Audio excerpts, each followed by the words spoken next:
You apply for a credit card and you just get declined. And you want to know why. What happened? Did I do something wrong? These are questions that everyone wants to know. Hi, my name is Chuck, the QA, and I'm here to go through and answer your questions. Let's go through and touch basis on it. I'd like to go through and cover 3 basic topics. Possible reasons why the credit card company is not giving the why. Possible reasons for denial and things you can do. What makes up a credit score. So let's go through and briefly talk on these topics. So keep in mind, while I'm not a credit trained specialist, these are just observations and potential things. If you have specific questions, I do highly recommend talking to the credit bureau in order to go through and figure out more details of what possible things could be and the adverse action letter that comes with any credit card denial. So, one of the things that can sometimes happen is certain companies nowadays have started going through and using algorithms to do the whole credit process. Normally they have to have credit trained individuals to do it, but if they have an algorithm that just goes through and does the whole process of accepting the application, then they don't need anyone that's credit trained to do it. It's not that they don't want to answer their questions, it's just they don't have anyone trained on site to be able to do it. This is common for things on credit cards where you just apply, you get a letter back, and you don't actually have to talk to anyone, nor can you talk to anyone. They also, adverse action letters, what those are is there a letter that just lets you know what happened with your application. And normally, certain credit cards will do soft pulls instead of hard pulls on your credit, so there's no long-term ramifications for sitting there and applying with them if it's just once. If it's multiple times, there is, but we'll get to that point later. Normally, adverse action letters are crafted by a legal team, so they've got a lot of legalese in them that keeps the company out of trouble for what reason you were declined. So unless they've got credit trained individuals, most of the time you will not be able to talk to them. Even then, sometimes they have to advise for the adverse action letter. So let's go through and talk about some of the basic reasons why you can get denied for a credit card. What I'm going to do is I'm going to start talk about this like you are with, like for example, one of your friends comes to you and wants to go through and borrow some money. We'll use this as an example just so that way it gives an easy, clear understanding for it. So for example, let's say that you low credit. Let's say that one of the things the bank wants to do is to make sure that how profitable you are to a company. That's what a credit score does. If this is the case, I would recommend speaking to a credit bureau. It's like someone coming by who has not necessarily had the best history of going through and repaying their friends. So this is why a lot of times people will get denied, and it will be clearly stated on the adverse action letter. Limited credit history. Would you lend money to a stranger? Most banks and credit cards feel the same way, so that's why they want you to have an established history with your credit card in order to be able to get a credit card. I know it sounds kind of funny, you almost need a credit card in order to get a credit card, but one of the things you can do is you can talk with the credit bureau in order to figure out what you can do in order to improve your credit history. It may just take time and making payments on things that report to your credit history.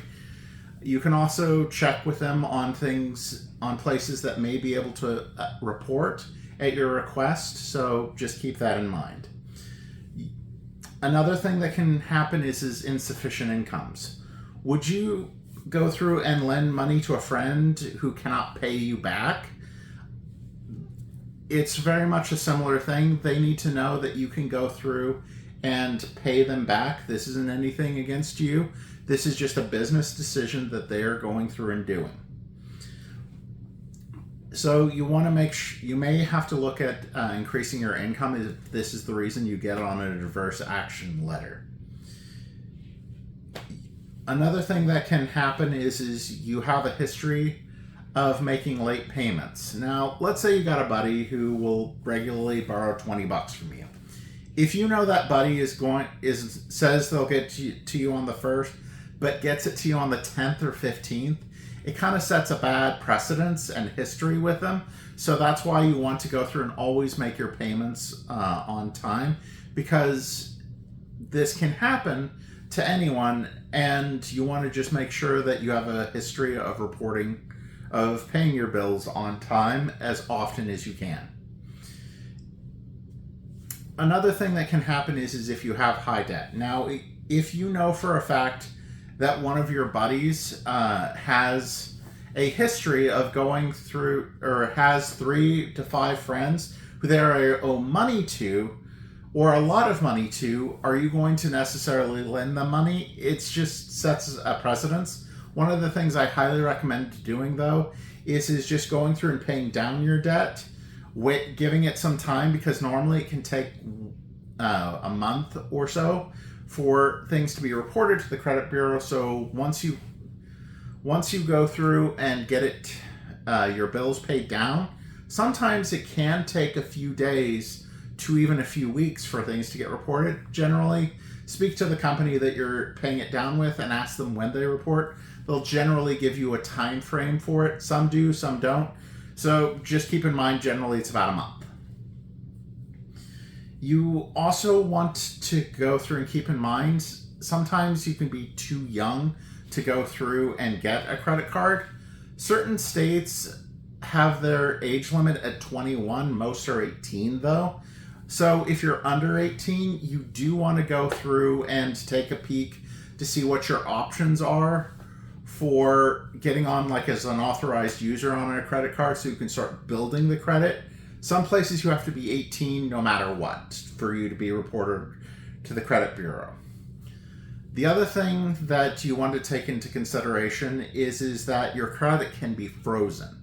Now, a lot of people, what they will do is they will go through and they will freeze their credit with all 3 bureaus in order to make sure that no one can go through and process any new credit cards on them without them calling in and unfreezing it. It's sort of like putting your browser history on incognito or not being able to find paperwork for someone.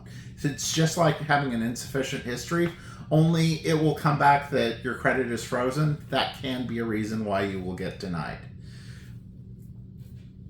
So the other thing that can happen is that you can go through and have a recent bankruptcy. Now, a bankruptcy is a black mark on your credit history. It means that you're not going to be able to pay someone back. Bankruptcies most of the time do fall off of accounts, but it can take time. I believe I heard once it was about 7 years. So just keep that in mind. There are certain credit cards that will go through and work with places that have, or people that have had bankruptcies. You just have to look for them and be careful. One of the things that can happen is that you can go through and have too many recent credit inquiries. This is like if your buddy went through and asked 3 people to borrow $100 all at once, and you and your 3 buddies also talk. You find out that they're asking money. Now your buddy's coming to you to ask to borrow $100. Generally, what I recommend doing in this case is waiting 3 to 6 months for any of the credit bureau inquiries to drop off your account in order for everything to go smoother. So one of the things that you may also want to do is sometimes you can actually get one back that the information came back as wrong. You would normally go through and go into your credit, your application, and see if you filled out something wrong. I always like it whenever credit bureaus go the extra mile for me and do extra research on them. Some do, some do not. But if the information comes back wrong, I would like them to deny the application, because I would hate it if my friend got my information and applied for a credit card under me. So I would hope they would do their due diligence whenever it comes to applying for credit cards. So do sometimes check the applications. Those are the reasons that credit cards are generally denied. So one of the things I'm going to do is down in the description, I'm also going to leave a link for Experian and reasons they go through and have for reasons denied. I just wanted to take my own spin on it. Once again, I'm not a credit trained specialist. I'm not a legal person. This is just things I've seen in the past and things I would recommend looking into. A lot of times, though, the credit card companies, you want to go through, you can talk with the credit card companies, but really it's the credit bureau. Because essentially imagine 3 houses or 3 places that go through and generally will be the ones that do credit reporting for you. So you want to make sure all 3 match. You can also normally go through and request a free once-a-year report from them. Check to see, make sure everything is up to date, everything is the way it should be. If you have any disputes, you can actually do it directly with the credit bureau. So it's something you do want to look into when you're applying for credit cards, is all my information up to date, accurate, and make sure it's not frozen. So just to go through and touch basis on what a credit score is, just because I always like to know, so I'm just passing along the information. They take into account payment history, which weights about 35% of it. They weight about what you owe and the percentage that you owe, so that's about 30%. Length of your credit history is 15%. New cards that you apply for is 10%, and types of credit that you use is 10%. I'll leave a link in the description on more information with Experian. I'm just using Experian because they are the ones that had the information readily available. You can go through and get information with any of the 3 credit bureaus. So just take that into consideration. I hope you found all this information useful and helpful. I know this is a bit long and lengthy, but I hope you get some value out of it. If you can figure out what happened with your credit history, most of the time it'll make the next application easier. You may have to wait 3 to 6 months to get a clean application, though. So just take that into consideration. And I hope everything goes smoothly. Please like, subscribe, share this video if you found it helpful. And I hope you have an amazing day and stay safe.